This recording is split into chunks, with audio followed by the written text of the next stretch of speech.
কোনো ইমেজের উপরে সিম্পল খুব ইজি ভাবে আপনারা ওয়াটার ড্রপ করতে পারবেন। ধরুন এই পাতাটার উপরে আমি একটা ওয়াটার ড্রপ করব, তো কিভাবে করব, সিম্পল কিছু স্টেপ বাই স্টেপ করলে আপনারা ওয়াটার ড্রপ করতে পারবেন। তো আমার এখানে দেখতে পাচ্ছেন যে একটা পাতা নেওয়া হয়েছে, এই পাতার উপরে আমি ওয়াটার ড্রপটা করতে চাইছি। তার জন্য করতে হবে কি, আপনার লেয়ার প্যানেল যেটা আছে তার নিচটায় আপনাকে এখানে দেখুন অ্যাডের একটা নিউ একটা লেয়ার নিলাম। ওকে, নেওয়ার পরে এই মুভ টুলের ঠিক নিচে ইলিপ্টিক্যাল মার্কি টুল, এখানে গিয়ে আপনি যা জুম করে নেবেন, নিয়ে এখানে ড্র্যাগ করে নেবেন। ওকে, ড্র্যাগ করে নেওয়ার পরে আপনার এখান থেকে গ্রেডিয়েন্ট টুল চলে যাবেন। গ্রেডিয়েন্ট টুলে গিয়ে জাস্ট ড্র্যাগ করবেন। দেখুন এরকম একটা ব্ল্যাক অ্যান্ড হোয়াইট একটা গ্রেডিয়েন্ট নিয়ে নেবেন, পিক্সেল নেবেন, নিয়ে ড্রপ চলে যাবেন। Control D for deselect. Okay, deselect করার পরে আপনারা দেখতে পাচ্ছেন এরকম একটা ব্ল্যাক অ্যান্ড হোয়াইটের একটা বল টাইপের হয়ে আছে। তারপর এখান থেকে জাস্ট ওভারলেতে ক্লিক করলেন, দেখুন এরকম একটা চলে আসবে। এরপরে যেতে হবে আপনাকে এফেক্টসে, এই যে এফেক্টস আছে লেয়ার প্যানেলের নিচটায়, এফেক্টসে গিয়ে আপনি এখান থেকে ইনার শ্যাডো করবেন। জাস্ট ইনার শ্যাডোটা অপাসিটিটা বাড়িয়ে দিলাম, দিয়ে সাইজটা, তারপরে ড্রপ শ্যাডো,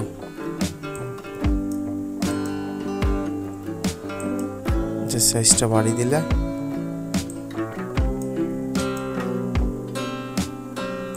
ওকে, এ দেখুন সুন্দর একটা ওয়াটার ড্রপ মনে হচ্ছে।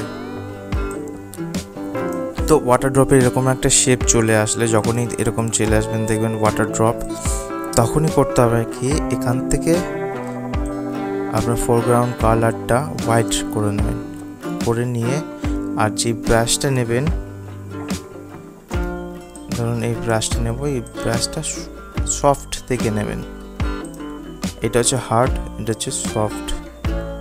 তো সফট ব্রাশ নিয়ে আমি ওই ওয়াটার ড্রপের একটা রিফ্লেকশন এফেক্ট মতো দেওয়ার চেষ্টা করছি, উপরে ব্রাশ দিয়ে হোয়াইট কালার ব্রাশ দিয়ে এখান থেকে জাস্ট একটুখানি ক্লিক করবেন।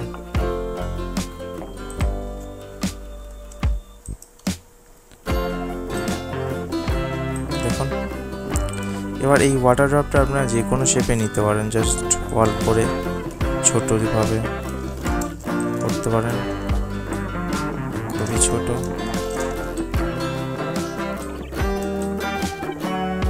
আপনি যেখানেই আপনি নিয়ে যাবেন মনে হবে ওয়াটার ড্রপ। এরপরে জাস্ট ওয়াল চেপে, কিবোর্ড থেকে ওয়াল চেপে এরকম ডুপ্লিকেট একটা ওয়াটার ড্রপ ছোট করে নিলেন।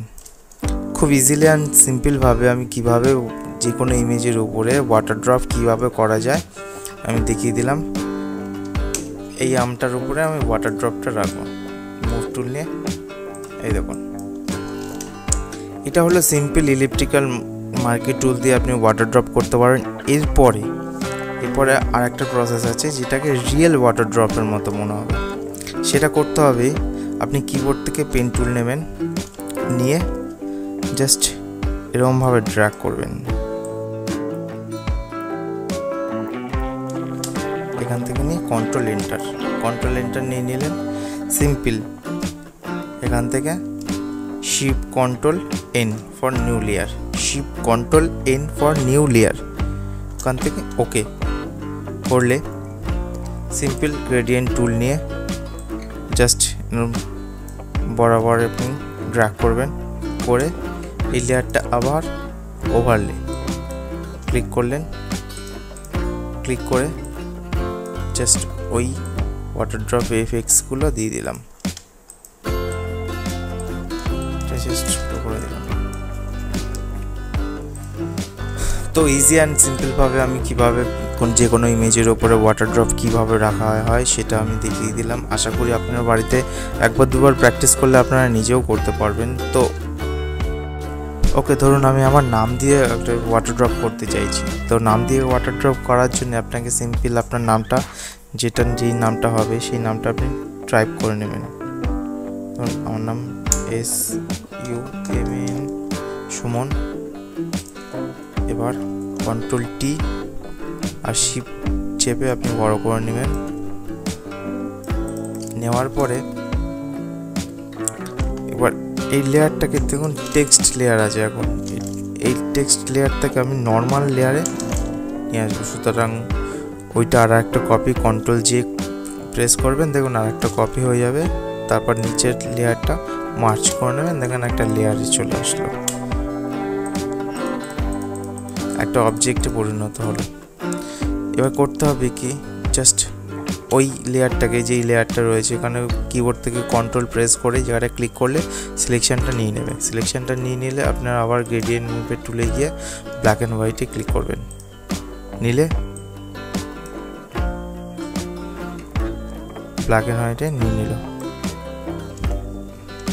ওকে, সিম্পল। এবার ব্ল্যাক অ্যান্ড হোয়াইটটা যেহেতু নিয়ে নিয়েছি, এবার আগেরটার মতো সেম প্রসেস, জাস্ট ওভার লেয়ারে ক্লিক করলে দেখুন চলে এসছে। এরপর সেম এফেক্টসে গিয়ে ড্রপ শ্যাডো,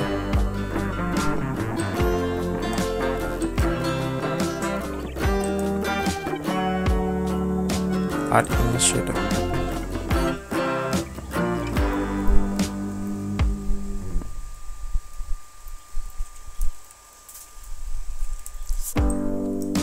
এরপর করতে হবে কি, যে সাইডগুলো রয়েছে আমার, ধরুন এই সাইডগুলো একটু হালকা ব্রাশ দিয়ে একটু ড্র্যাগ করে নেবেন।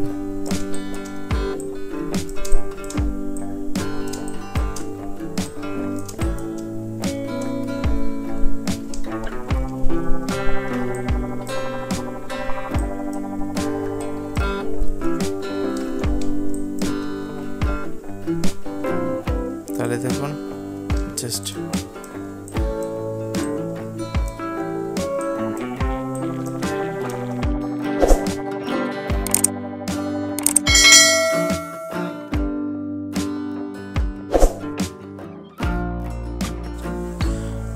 তো ওয়াটার ড্রপের নির্দিষ্ট কোনো সাইজ থাকে না, কোনোটা বড় থাকে, কোনোটা ছোট থাকে, কোনোটা ব্যাকা থাকে, কোনোটা লম্বা থাকে। তো আমি সেই রকমই চেষ্টা করছি, ট্রান্সফার টুল নিয়ে শেক করেছি, র্যাপ করেছি, করে ওয়াটার ড্রপ কোনোটা ছোট করেছি, কোনোটা বড় করেছি করে। এবার আমি এমন একটা ওয়াটার ড্রপ করতে চাইছি যাতে মনে হবে যে ম্যাঙ্গোটার সাইড থেকে ঝরে পড়ছে কোনো ওয়াটার ড্রপ। সুতরাং সেম আগের মতো প্রসেস, নির্দিষ্ট একটা সিলেকশন করে দেন তারপরে গ্রেডিয়েন্ট টুল নিয়ে ওর উপর ড্র্যাগ করে ব্ল্যাক অ্যান্ড হোয়াইটে, তারপরে ব্লেন্ডিং মোড থেকে ওভারলে করে। এবার দেখুন ওয়াটার ড্রপে একটা রিফ্লেকশন আসছে না, মনে হচ্ছে না একটা জলের ফোঁটা, কিন্তু ওটা একটা আলো রিফ্লেকশন করতে গেলে আপনাকে করতে হবে কি, প্রথমে তো ইলেকট্রিক্যাল মার্কেট টুল নিয়ে সিলেকশন করে ফেদার নেব 50। এবার ফেদার নিয়ে আমি just white colour foreground colour রেখে ওটা ফিল করে দেবো। ফিল করে দিয়ে কন্ট্রোল টি ফর ট্রান্সফর্ম করে ওইটাকে, যেহেতু আমি রিফ্লেক্ট হিসেবে ইউজ করব এই যেটা ফিল করেছি, সুতরাং রাইট ক্লিক করে র্যাপ করে নিয়ে হালকা একটু ব্যান্ড করে নেবো যাতে মনে হয় যে ওইটার রিফ্লেক্ট পড়ছে। সুতরাং ওই যে ওয়াটার ড্রপটা ঘুরিয়ে পড়ছে ওইটার এই পাশেও রাখলাম আর ও পাশেও দেবো, যাতে মনে হবে যে ওয়াটার ড্রপটা মাঝখানটা একটু ফুলে থাকে। এবার পুরো ছবিটার উপর আমি ব্রাইটনেস কন্ট্রাস্ট দিয়ে দেখলাম যে ছবিটা কেমন লাগে। তারপর দেখলাম যে আগের পজিশনটাই ছবিটা দেখতে ভালো লাগছে। এরপর দেন যেই ওয়াটার ড্রপটা আমি করেছি, যে আমার নামের যেটা টেক্সট যে ওয়াটার লিপ, তার নিচটা দেখুন হালকা একটু হোয়াইট হয়ে আছে। সুতরাং আমি টুল বার থেকে বার্ন টুল নিয়ে হালকা একটু বার্ন করে দিলাম জায়গাটা। বার্ন করে দিয়ে আমি ওই যে ওয়াটার ড্রপগুলো ছিল, সুতরাং সেগুলো একটু ছোট বড় করে সব রকম সাজিয়ে নিয়ে, বা যেই ওয়াটার ড্রপটা আমি করেছি সেই ওয়াটার ড্রপের লেয়ারগুলো আলাদা আলাদা ছিল, সেগুলো একসাথে সিলেকশন করে আর একটা ওয়াটার ড্রপ করলাম। এবং করে উপরটা একটু দেখুন একটু কালো লাগছে, সুতরাং ইরেজার টুল দিয়ে হালকা একটু মুছে দিলাম। মুছে দিয়ে উপরে কালোটা চলে গেল। এবার ড্রপটা মনে হচ্ছে যে সত্যিকারে ঘুরিয়ে পড়ছে। তো এরকম ধরনের ওয়াটার ড্রপ বা আরও এফেক্ট দেখতে আমার চ্যানেলটাকে অবশ্যই সাবস্ক্রাইব করুন।